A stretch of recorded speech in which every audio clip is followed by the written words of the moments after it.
तीन सॉकेट को किस तरह से 6 मॉडल सरफेस गैंग बॉक्स में लगाकर उसका कनेक्शन किया जाता है।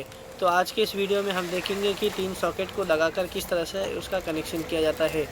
तो यहाँ पर सबसे पहले तीन सॉकेट ले लेंगे। इन तीनों सॉकेट को प्लास्टिक पैकिंग से बाहर निकालेंगे। तो यहाँ पर तीनों सॉकेट को बाहर निकाल लिया गया है। उसके बाद में ये जो 6 मॉडल का सरफेस गैंग बॉक्स है, इसके प्लास्टिक को फाड़ देंगे। इसको फाड़ने के बाद में इसका जो 6 मॉडल सरफेस गैंग बॉक्स का जो प्लेट है, स्विच प्लेट है, ये स्विच प्लेट में तीनों सॉकेट को लाकर फिक्स कर देंगे। ये जो 6 मॉडल का सरफेस गैंग बॉक्स है, इसमें रेडीमेड स्विच प्लेट और इसका जो बैक साइड का कवर है, ये दोनों भी साथ में रहता है। और ये 6 मॉडल का सरफेस गैंग बॉक्स का जो स्विच कवर है, उसको टाइट करने के लिए स्क्रू भी दिया होता है। तो स्क्रू अलग से ख़रीदने की ज़रूरत नहीं होती है। अभी प्लेट में तीनों सॉकेट को लाकर फिक्स कर देंगे। तो यहाँ पर एक सॉकेट लिया है, इसे कुछ इस तरह से नीचे की तरफ लगाकर फिर उसको ऊपर से प्रेस करेंगे ताकि ये जो सॉकेट है ये अच्छे से लॉक हो जाए। इस बोर्ड में एक सॉकेट लग गया है। अभी जो 2 सॉकेट बाकी है उसे भी हम इसी तरह से लाकर फिक्स कर देंगे। यहाँ पर इस बोर्ड में तीनों सॉकेट को फिक्स करके हो गया है। अभी हम देखेंगे कि इसका कनेक्शन किस तरह से किया जाता है। इसका कनेक्शन करने के लिए सबसे पहले हमें इसे बैक साइड कर लेना होता है। बैक साइड करने के बाद में फिर एक वायर लेंगे। वायर को जो ये बोर्ड है, ये बोर्ड का जो पहला सॉकेट है, इस पहले सॉकेट के लेफ़्ट साइड के टर्मिनल पे जोड़ देंगे। क्योंकि यहाँ पर L और N लिखा हुआ है। L के ऊपर लाइन का वायर लाकर जोड़ेंगे और N के ऊपर न्यूट्रल का वायर लाकर जोड़ेंगे। तो यहाँ पर इस सॉकेट के लेफ़्ट साइड में मैं लाइन का वायर लाकर जोड़ देता हूँ।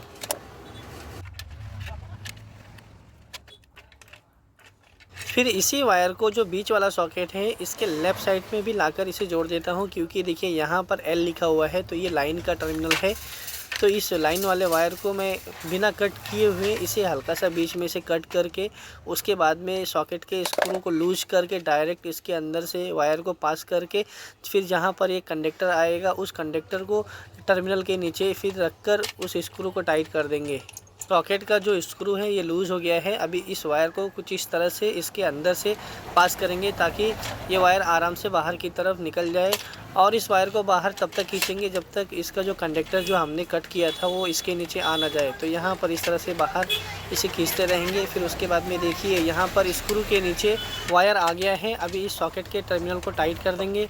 तो टेस्टर से टाइट करने के बाद में सेम इसी तरह से जो तीसरा सॉकेट है, इस सॉकेट में भी वायर के इंसुलेशन को निकालकर इस सॉकेट के लाइन के टर्मिनल से पास कर लेंगे। इस तरह से प्लायर से वायर के इंसुलेशन को हल्का सा थोड़ा सा निकाल लेंगे। उसके बाद में ये वायर को सॉकेट के लाइन के टर्मिनल से पास कर लेंगे। इस सॉकेट में वायर को जोड़ने के लिए जहाँ पर वायर के इंसुलेशन को निकाला गया था, उस इंसुलेशन के पॉइंट को सॉकेट के टर्मिनल के नीचे रख के उसे टाइट कर देंगे। तो यहाँ पर ये टाइट हो गया है। तो इस तरह से इस स्विच बोर्ड में जो तीनों सॉकेट लगा है, इन तीनों सॉकेट के लाइन के टर्मिनल में तीनों वायर जोड़ दिया गया है। सेम इस सॉकेट में जो न्यूट्रल का पॉइंट है, जहाँ पर N लिखा हुआ है, तो यहाँ पर N लिखा हुआ है। तो इस तरह से ये तीनों सॉकेट के तीनों N के टर्मिनल में इसी तरह से वायर को जोड़ देंगे। किसी भी सॉकेट को अगर फ्रंट से देखेंगे तो फेस हमेशा राइट साइड में होता है और न्यूट्रल लेफ़्ट साइड में होता है। तो यहाँ पर हमने इस ब्लैक वाले वायर को इस स्विच बोर्ड में तीनों जगह पर जोड़ दिया है। तो इस तरह से यहाँ पर हमने तीनों सॉकेट में फेस दे दिया है, तीनों सॉकेट में न्यूट्रल दे दिया है। अभी ये जो ब्लैक वाला वायर है और ये रेड वाला वायर है, इसमें मेन न्यूट्रल और मेन फेस वायर लाकर जोड़ देंगे। ये एक रेडीमेड केबल है। इस केबल के रेड वाले वायर को स्विच बोर्ड के रेड वाले वायर में जोड़ देंगे और ब्लैक वाले वायर को ब्लैक वाले वायर में जोड़ देंगे। वायर को इस बॉक्स के अंदर इंसर्ट करने के लिए इस बॉक्स में होल करना होता है। तो होल करने का सबसे आसान तरीका ये है कि हमें एक स्क्रू लेना है, उस स्क्रू को इसके अंदर लगाकर टाइट करना है। टाइट करने के बाद फिर उसे लूज़ करके निकाल लेना है। ये यहाँ पर स्क्रू को बाहर निकाल लिया गया है। उसके बाद में जहाँ पर होल है, यहाँ पर एक कैंची लगाकर इसे आराम से रोटेट करेंगे ताकि यहाँ पर इस बॉक्स के ऊपर आराम से गोल का एक होल हो जाए। तो यहाँ पर इस तरह से जब करेंगे सीजर से, तो यहाँ पर गोल होल हो जाएगा ताकि इसमें से वायर आराम से पास होकर बॉक्स के अंदर से बाहर निकल जाए। जो केबल लिए थे उस केबल को इस बॉक्स के अंदर से इंसर्ट करके बाहर निकाल लेंगे। उसके बाद में ये वायर के इंसुलेशन को निकाल लेंगे। जो ब्लैक वाला इंसुलेशन होता है ऊपर का, इसे निकाल लेंगे। फिर इसके अंदर अपने को 3 वायर दिखाई देगा। एक रेड कलर का वायर है, दूसरा ब्लैक कलर का वायर है, तीसरा ग्रीन कलर का वायर है। ये जो 3 वायर हैं, इन 3 वायर में से 2 ही वायर का इस्तेमाल होने वाला है, क्योंकि जो स्विच बोर्ड है उस बोर्ड में हमने फेस और न्यूट्रल का वायरिंग किया है, अर्थिंग का वायरिंग नहीं किया है। तो यहाँ पर हम ग्रीन वाले वायर को कट कर देंगे। ग्रीन वाला वायर अर्थिंग के लिए यूज करते हैं, तो यहाँ पर इसे हमने कट कर दिया है। अभी इस वायर को, रेड वाले वायर को रेड में लगा देंगे और ब्लैक वाले वायर को ब्लैक में जोड़ देंगे। इस बोर्ड में जो हमने कनेक्शन किया था सॉकेट में, एक ब्लैक वाला वायर है और एक रेड वाला वायर है। रेड वाला वायर फेस के लिए यूज़ किया है और ब्लैक वाला वायर न्यूट्रल के लिए यूज़ किया है। तो इस न्यूट्रल वाले वायर के इंसुलेशन को निकाल देंगे। उसके बाद में मेन जो वायर आया है उसके ब्लैक वाले वायर के इंसुलेशन को निकाल देंगे, ताकि ये दोनों आपस में जॉइंट हो सके। तो यहाँ पर हमने दोनों वायर के इंसुलेशन को निकाल दिया है। निकालने के बाद इसे इस तरह से ट्विस्ट करके वायर को जोड़ देंगे।